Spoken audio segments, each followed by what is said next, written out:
do you have a philosophy now where you start pairing your positions, Tomas? Yeah, I mean, I do think, one of the things I've been wondering is venture capital industry used to be this like monolithic asset class where you would buy and hold for the life of the company, basically. And that was the premise. And as you said, Jason, if you didn't do that, it was negative signaling.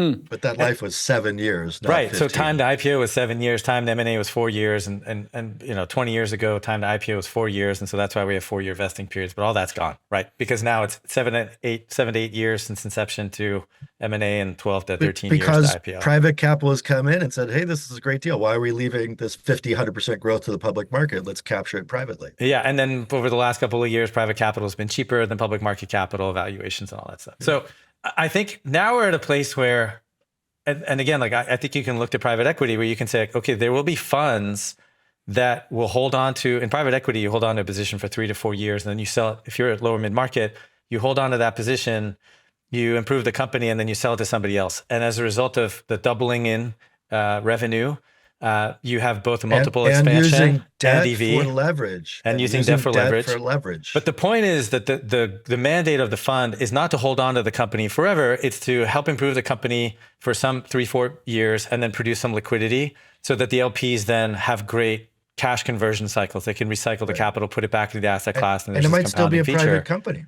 Might still be a private company. And so one of the things I've been wondering is, does this actually happen to venture, right? Do you have seed funds who still have 10-year holding periods, but they look to sell pretty significant stakes 5 years or 6 years for 2 reasons. One, you need to produce DPI between funds 3 and 4 to do it. And then the second reason is on a time value of money basis and a net IRR, it might actually be better to sell sooner rather than later because you're taking on a lot of risk that you may not be able to underwrite and you may not be set up to be able to help companies at the DEF series, right? Yeah, and so see, this is really you're kind of out of your range of expertise. If your performance is flat or only modestly increased, you'd rather have 2x at 7 years DPI than 2.5x at like year 12. Exactly. Right? Yeah. Right.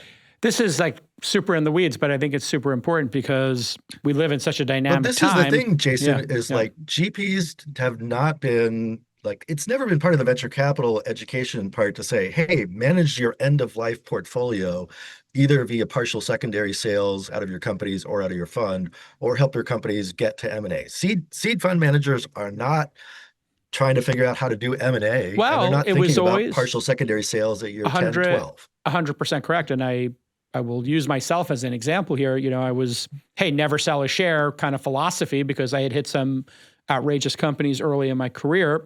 And then these offers started to come in and I saw offers come in that we didn't take. And then the companies went to zero or became worth less. And I go, oh, wow. And then I moved to phase 3. So I started in, chapter 1, never sell. Chapter 2, I didn't sell and I regret it. Chapter 3, okay, we sold 10 to 20%. And then in some of those cases, I never felt like an idiot selling. I sold some Uber at $30 a share. Fred's post, like sell a third, hold a third, think about the other third, right? Something like that. That was his post. I think so. And I, didn't regret selling Uber at $30 a share because it was so long ago, and I bought a house with it that doubled in value and all this other stuff. I was able to do other things and have more freedom, even though it's at $90 a share right now. Then I had some other secondary transactions occur where we did sell 10 or 20%, and I wish we had sold 20 or 40% because, especially at 2021. Yes, but we took advantage of them. Now I've moved to chapter 4. What's chapter 4?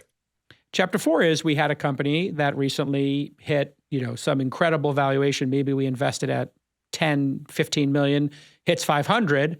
The founder is like, hey, you take your pro rata. I said, hey, what's your plan on secondary? They said, I don't have a plan. And I said, well, I think you've worked really hard. I would like to see you set up a $20 million secondary in this offering since it's oversubscribed.